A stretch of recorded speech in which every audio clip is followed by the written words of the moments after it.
빌립보서 2장 1절에서 11절까지 말씀은 신약성경 319면에 있습니다.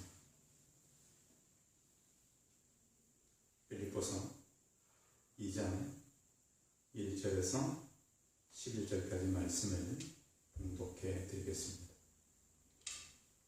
그러므로 그리스도 안에 무슨 권면이나 사랑에 무슨 위로나 성령에 무슨 교제나 긍휼이나 자비가 있거든 마음을 같이하여 같은 사랑을 가지고 뜻을 합하며 한 마음을 품어 아무 일에든지 다툼이나 허영으로 하지 말고 오직 겸손한 마음으로 각각 자기보다 남을 낮게 여기고 각각 자기 일을 돌아볼 뿐더러 또한 각각 다른 사람들의 일을 돌보아 나의 기쁨을 충만하게 하라.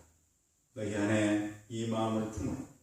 곧 그리스도 예수의 마음이니 그런 근본 하나님의 본체시나 하나님과 동등됨을 취할 것으로 여기지 아니하시고 오히려 자기를 비워 종의 형체를 가지사 사람들과 같이 되셨고 사람의 모양으로 나타나서 자기를 낮추시고 죽기까지 복종하셨으니 곧 십자가에 죽으심이라. 이러므로 하나님이 그를 지극히 높여 모든 이름 위에 뛰어난 이름을 주사 하늘에 있는 자들과 땅에 있는 자들과 땅 아래에 있는 자들로 모든 무릎을 예수의 이름에 꿇게 하시고 모든 입으로 예수 그리스도를 주라 시인하여 하나님 아버지께 영광을 돌리게 하셨느니라. 아멘.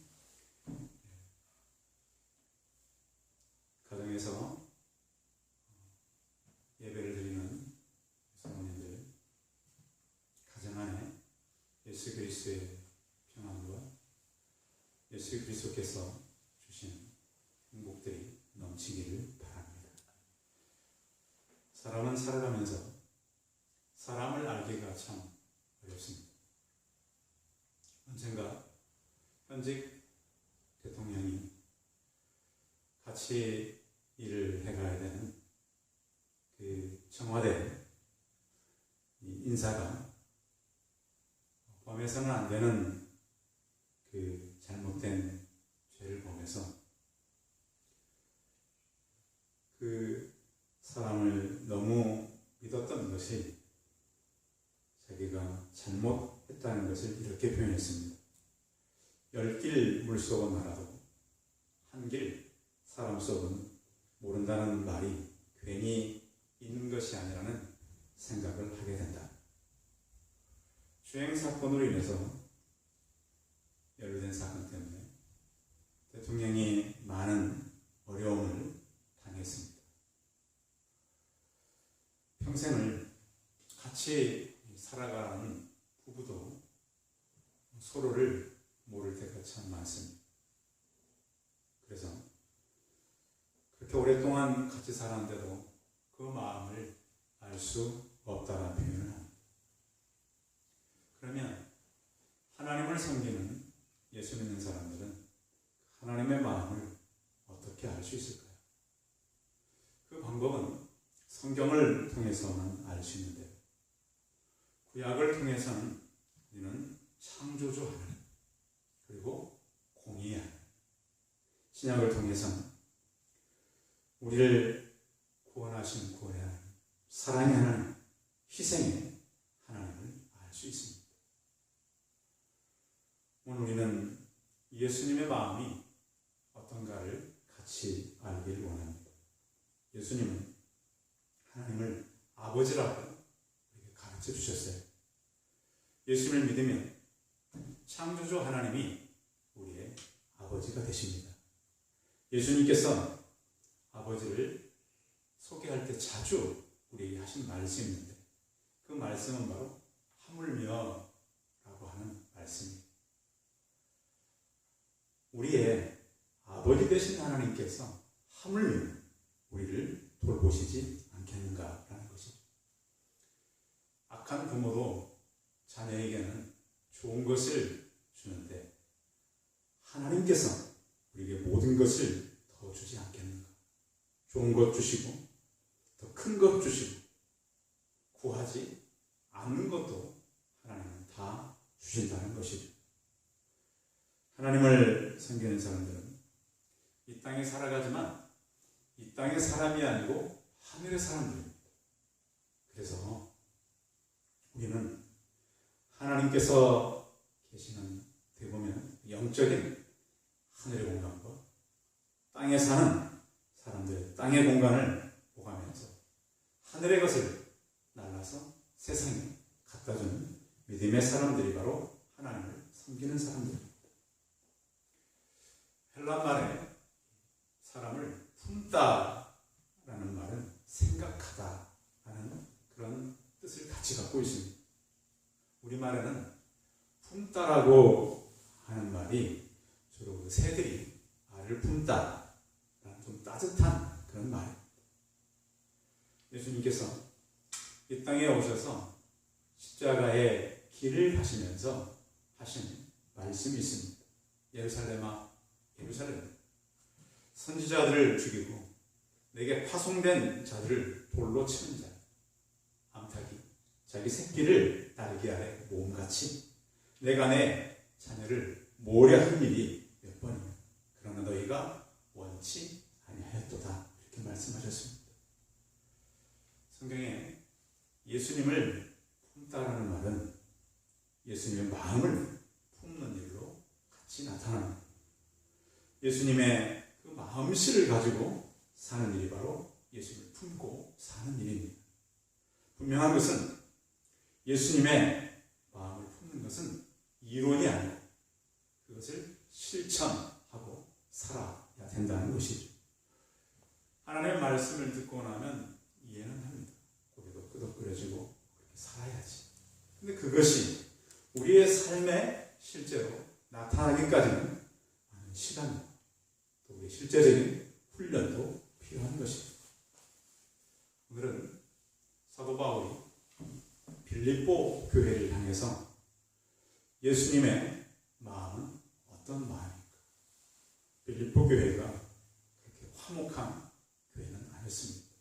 그 안에는 다투는 여인들도 있었고 교회가 화목하지 않았습니다. 그래서 오늘 서두에 이렇게 시작하는 것이죠.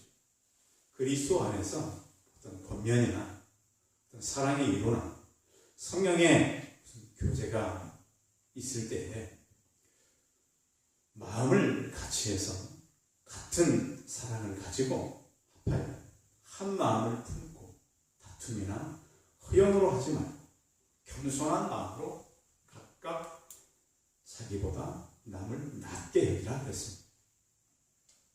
남을 나보다 낮게 여긴다라고 하는 것은 말은 쉽지만 좀 어렵습니다. 그 이유는 우리가 경쟁 사회를 살고 있기 때문에 자기를 피력하는 이런 시대를 살아가는 우리에게는 남을 낮게 여긴다라고 하는 것은 물론 이해하기도 좀 어렵지만 또 내가 그것을 가지고 삶을 산다라고 하는 것은 내가 많은 손해를 봐야, 예를 들면 가령 내가 다른 사람들에 비해서 더 좋은 상품을 만들었는데 사람들이 나의 것보다 저 사람 것이 낫다고 평가된다면 우리는 어떤 마음을 가질까요?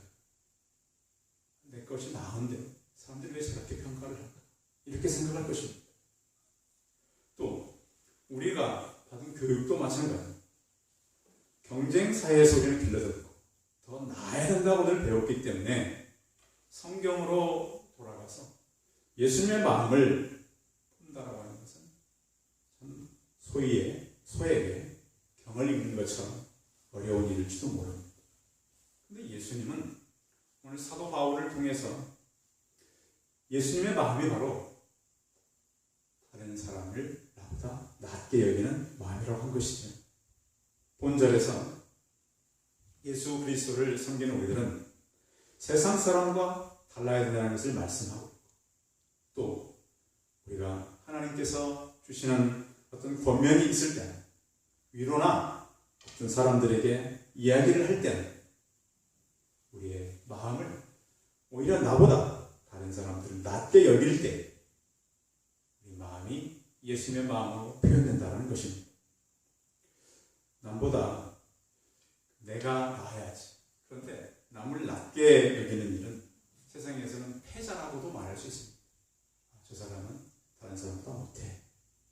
그런데 성경은 다른 사람을 낮게 여기는 사람이 바로 승자라고 말하는 것이죠. 예수님의 마음을 품는 사람. 이 남을 낮게 여기는 정신은 패배주의의 정신이 아닙니다. 남을 낮게 여기는 사람은 항상 상대방을 존중하는 사람일 뿐만 아니라 배려하는 사람이 됩니다. 또 우리가 같이 살아가는 공동체가 다른 사람들을 배려할 때 예수님의 마음을 품은 공동체가 된다고 하는 것이죠. 유대 랍비들의 이야기 가운데 전해오는 이야기입니다. 가정은 늘 화목과 사랑의 공동체로 키워가기 위해서 랍비는 자녀들을 가르쳤습니다. 형제끼리 우애. 그런데 어느 날 가족들이 잠들었을 때 아들 중 하나가 랍비를 찾아왔습니다. 아버지, 다른 형제들은 다 잠을 자는데 저는 잠자지 않고 계속 기도하는 시간을 가졌습니다. 라고 말하는 것. 그 말을 듣는 랍비는 조용히 웃으면서 타일렀다고 애야 잘했다. 그러나 다른 형제의 흉을 보는 것보다는 다른 형제들과 함께 잠을 자는 편이 훨씬 낫단다. 이렇게 말하는 것. 같은 곳을 바라보며 자라가야 할 형제임에도 자기의 유익을 구할 수 있고 사소한 오해로 인해서 얼굴을 붉히면서 지내는 우리들이 많이 있을 수 있습니다. 필리포 교회가 바로 그런 교회였다는 것이죠. 오히려 세상 사람들의 반목이나 다툼보다 심각해서 교회 안에서 일어난 일로 인해서 더 마음의 문빗장을 담는 그런 일들이 있는 것이죠. 잠언서 18장 19절은 이렇게 말합니다. 노엽게 한 형제와 화목하기가 견고한 성을 취하기보다 어려운즉 이러한 다툼은 산성, 문빗장 같으니라 라고 했습니다. 우리에게 필요한 예수님의 마음은 마음의 빗장을 잠그는 것이 아닙니다. 저 사람이 나보다 낫지. 물론 나에게도 나은 부분이 있겠죠. 그러나 오늘 바울은 무슨 권면을 할 때는 서로 공동체 안에서 교제를 나눌 때는 다른 사람을 나보다 낫게 여겨라. 이것이 바로 예수님의 마음이라고 하는 것입니다. 겸손한 자는 또 남의 일을 자기 일처럼 돌아보는 사람들이 많습니다. 4절에도 보시면 이렇게 바울은 말씀하고 있습니다. 각각 자기 일을 돌아볼 뿐더러 또한 각각 다른 사람들의 일을 돌아보아 나의 기쁨을 충만하게 하라. 그랬습니다. 최근 이 질병 때문에 대구에 많은 간호사들이 필요하다 그래서 간호사들이 그곳에 모였습니다. 한 간호사를 인터뷰한 글을 제가 읽어봤는데 그 간호사가 이렇게 얘기했습니다. 봉사를 하러 왔고 숙소나 먹을 것은 원래 저희들이 다 알아서 해야 하는데 숙소도 마련해주고 또 훌륭한 물품을 지원해주는 것이 감사하다 그랬습니다. 아직도 전기 때문에 맛집에도 가고 싶고 또 시간들을 좋은 시간을 갖고 싶지만 이렇게 어려운 데를 돕게 되어서 감사하다고 간호사는 표현했습니다. 저는 대한민국을 보면서 이런 생각을 갖습니다. 세월호 사건 때는 많은 잠수사들이 진도에 모였습니다. 그럼 이번에는 대구에 어려움이 생기자 많은 의료진들이 대구에 모였습니다. 그러면 최근에 필리핀의 한 섬이 고립됐습니다. 국가의 강한 이 감염병 때문에 그 그 지역을 막았기 때문에 섬 밖으로 못 나가요. 근데 그 섬에는 한 교회가 그 지역에 필요한 것들을 다 이렇게 공동으로 모아서 제공한다는 뉴스를 저희가 접했습니다. 많은 사람들이 교회는 바로 이런 곳이다 하는 곳이죠. 남들이 필요할 때 돌아볼 수 있는 그런 마음의 여유, 서로 돕고 또 서로 이 힘든 일이 있을 때는 예수님의 마음을 품는 것이죠. 바울이 빌립보 교회 소식을 들었을 때 우울한 마음이 있었을 것입니다. 그런데 하나님께서도 마찬가지죠. 화목하지 못하고 서로 다툴 때 왜 그런 생각을 가지고 공동체가 살아가는가 하냐, 예수님의 힘든 마음이 성경에 나타나 있는 것입니다. 우리 성도님들은 살아가시면서 오늘 성경 말씀처럼 나를 나보다 낫게 여기는 예수님의 마음을 품고 살아가시기를 부탁드립니다. 또 한 가지는 예수님의 마음, 자기를 비우는 그런 마음입니다. 오늘 본문 좀 뒤로 가세요. 이 7절을 보면 이렇게 말씀합니다. 오히려 자기를 비워 종의 형체를 가지사 사람들과 같이 되셨고 그랬습니다. 우리는 이 마음 바꾸기가 쉽지 않습니다. 그래서 본래 우리가 가지고 있던 마음, 아담의 타락된 마음이 참 많습니다. 그래서 끊임없이 높아지기를 원합니다. 자기의 영광을 구하고자 합니다. 자기를 위한 높은 바벨탑을 쌓기를 원하죠. 자기 이름이 드러나고 싶고, 또 이것이 바로 아담의 후손인 그런 마음입니다.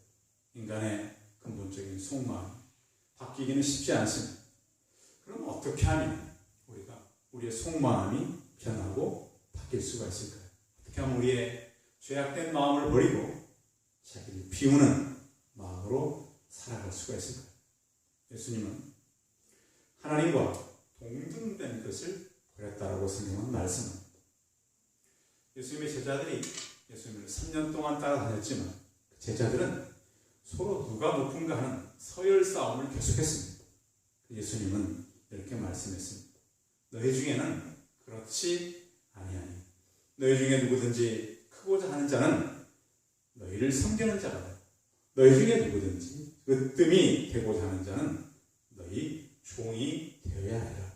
인자가 온 것은 섬김을 받으려 함이 아니라 도리어 특권을 열어놓고 그의 모든 것을 우리를 위해서 모욕, 멸시와 천대를 받으면서 끝까지 참으시면서 자기를 다 비워내신 것입니다. 그분의 철저한 비우심은 겟세마네 동산에서 하신 기도입니다. 할 수만 있다면 이 잔을 아버지 내게서 옮겨주옵소서. 그러나 내 원대로 마옵시고 아버지 원대로 하옵소서 라고 기도하고 자신이 얼마나 낮은 자리에서 자기를 비웠는가를 이렇게 말씀합니다. 또 사람은 자기를 비우는 데 있어서 남을 칭찬함으로 자기를 비울 수도 있습니다. 남을 헐뜯는 것이 아니라 칭찬한다는 것은 많은 우리의 영성의 훈련도 필요합니다. 영국의 한 학교에서 사람들이 다른 사람을 칭찬할 때에 어떻게 유대감이 좋아지는가를 연구한 글이 있습니다. 비록 나에게는 없지만 바람직한 점을 많이 가진 남을 솔직하게 칭찬하는 것만으로 자존감이 높아진다고 합니다. 그러니까 사람들은 자존감이 높을수록 많이 다른 사람을 칭찬하고 또 자존감이 낮을지라도 다른 사람을 칭찬해 주다 보면 그 자존감이 높아진다고 하는 것입니다. 그래서 오늘 학교에서는 매일 월요일마다 칭찬하는 모임을 가졌다고 합니다. 그 순서에 따라서 친구들도 칭찬하고 또 부모님, 선배들도 칭찬해 주었다고 합니다. 물론 아이들이기 때문에 자기는 다른 사람을 칭찬해 주는데 다른 사람은 자기를 칭찬하지 않는다고 불만 섞인 얘기도 했다 그래요. 그런데 중요한 것은 다른 사람을 칭찬을 잘해주는 사람이 친구도 많고 다른 사람의 어떤 배려를 많이 했다고 하죠. 그래서 우리를 비우는데 중요한 것은 다른 사람을 칭찬하고 자존감을 높아지고 하나님의 영광을 위해서 살아갈 수 있는 것이죠. 예수님은 또 한 가지 드러난 마음이 아버지께 영광을 돌리는 그런 마음이었습니다.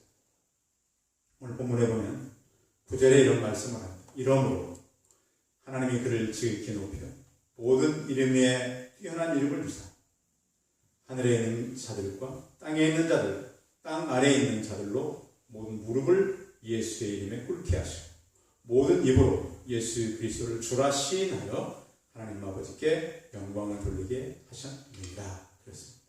예수님은 자기는 사라지고 하나님이 높아지는 일에 최선을 다하셨습니다. 하나님께 예수 그리스도의 영광을 돌리자 하나님은 예수님을 높이셨습니다. 종교개혁을 했던 종교개혁자들의 슬로건은 오직 하나님의 영광을 위하여였습니다. 우리는 왜 하나님의 영광을 위해 살아가야 합니까? 고린도서 10장 31절에 보면 그런즉 너희가 먹든지 마시든지 무엇을 하든지 하나님의 영광을 위하여 라고 말씀하고 있습니다. 그래서 우리는 우리의 모든 삶이 하나님의 영광을 위한 삶으로 바뀌어야 되는 것입니다. 예수님을 모르는 사람들은 예수 믿는 사람들을 좀 부담스러워합니다. 그러나 우리가 예수님을 높이면 사람들이 우리를 높여준다고 하는 것이죠. 예수님은 하나님을 높였지만 하나님은 그를 높이셨어요. 우리가 이 땅에 살면서도 하나님을 높이는 사람들은 바로 높아지는 위치에 있게 되는 것이 그것을 하나님께서는 예수 그리스도의 부활로 나타냈습니다. 최고의 지혜죠. 하나님은 그를 죽음에서 부활로 높이셨고 만약 부활이 없다면 그리스도가 하나님의 아들이신 증거는 없을 것입니다. 우리 또한 여전히 죄 가운데서 소망 없이 살아가야 했을 것입니다. 주님의 부활은 실제적인 사건이었습니다. 예수님께서 부활한 다음 나를 만져보고 내가 있는 실체를 확인하라고 제 아들에게 말씀하셨어요. 그런가 하면 예수님은 부활로서 끝난 것이 아니라 하늘로 승천하셨습니다. 40일간 이 땅에 계시다가 하늘로 승천하시면서 올림을 받으셨습니다. 그 올리고 나서 예수 그리스도는 하늘 보좌에 앉으셨습니다. 오늘 본문도 하나님이 그를 지극히 높여 모든 이름에 뛰어난 이름을 주었다고 기록하고 있습니다. 하늘에 있는 자들과 땅 아래에 있는 자들, 땅 아래에 있는 자들로 모든 무릎을 예수의 이름에 꿇게 하셨습니다. 이 땅에서 하나님을 높였던 예수 그리스도, 하나님은 그를 높으셨습니다. 그리고 예수 그리스도는 다시 이 땅에 심판주로 오실 것입니다. 그는 창조주요, 구속주요, 심판주셨습니다. 예수님의 생애는 처음부터 마지막까지 자기를 비우는 것이었고 그것이 예수님의 마음이었습니다. 자신을 비우지 않고는 예수님의 마음을 품을 수 없고 예수님의 마음을 닮을 수가 없습니다. 그러나 우리는 예수님처럼 완전히 자신을 비우는 것은 불가능합니다. 예수님처럼 제자들의 발을 닦는다는 거죠. 다른 사람을 섬긴다는 거죠. 그 험난한 십자가를 앞에 아버지의 원대로 하옵소서 라는 기도를 하기에는 부족한 것들이 너무 많습니다. 그래서 우리는 우리를 비우는 것이 일순간에 되지는 않습니다. 일평생 동안 우리가 해야 될 신앙의 투쟁이죠. 그리스도인들은 하나님 나라가 가까울수록 점점 자신을 비워서 예수님의 마음을 크게 품어야 되는 것입니다. 진정한 그리스도인들의 신앙생활이라고 하는 것은 매일매일 자기의 내면의 것을 조금씩이라도 비워가는 생활을 해야 됩니다. 그러다가 은혜를 받게 되면 크게 자신도 비우게 될 것이고 자신을 비워가는 신앙생활을 통해서 예수님의 마음을 닮아갈 수가 있는 것입니다. 하나님께서 우리 모두를 당장 지금 비우라고 하지는 않습니다. 조금씩 조금씩 내면의 것을 덜어내고 예수님의 마음을 우리의 마음 안에 채워가는 것입니다. 이 일은 불가능한 것이 아닙니다. 자신을 드러내고 또 그 공간 안에 예수님의 마음을 품어가는 우리는 점점 예수님의 마음을 닮아가는 사람들이 될 것입니다. 예수님을 마음에 품고 그 마음을 가지고 우리가 살아가야 될 것입니다. 오늘 바울은 마음이 나눠져 있는 빌립보 교회 성도들이 자기보다 남을 낮게 여겨요. 예수님의 마음을 품고 비우고 살아 하나님께 영광을 돌리는, 영광 돌리는 예수를 높였던 것처럼 세상에서 드러내실 그 하나님을 바라고 그 마음을 품고 살라고 부탁하고 있습니다. 요즘 시기가 참 어려운 때에 우리 예수 믿는 사람들, 바울이 빌립보 교회를 향해서 예수님의 마음을 품고 살아가고 한 것처럼 우리 또한 예수 그리스도의 마음을 품고 살아가는 저 성도들이 다 되시기 바랍니다. 기도하겠습니다. 이제는 우리 주 예수 그리스도의 은혜와 하나님 아버지의 무한하신 사랑과 성령의 교통하심 예수님의 마음을 품고 살아가길 소원하는 성도들의 머리머리에 자녀들과 일터와 가정들 위해 예배 영원토록 함께 있을지어다.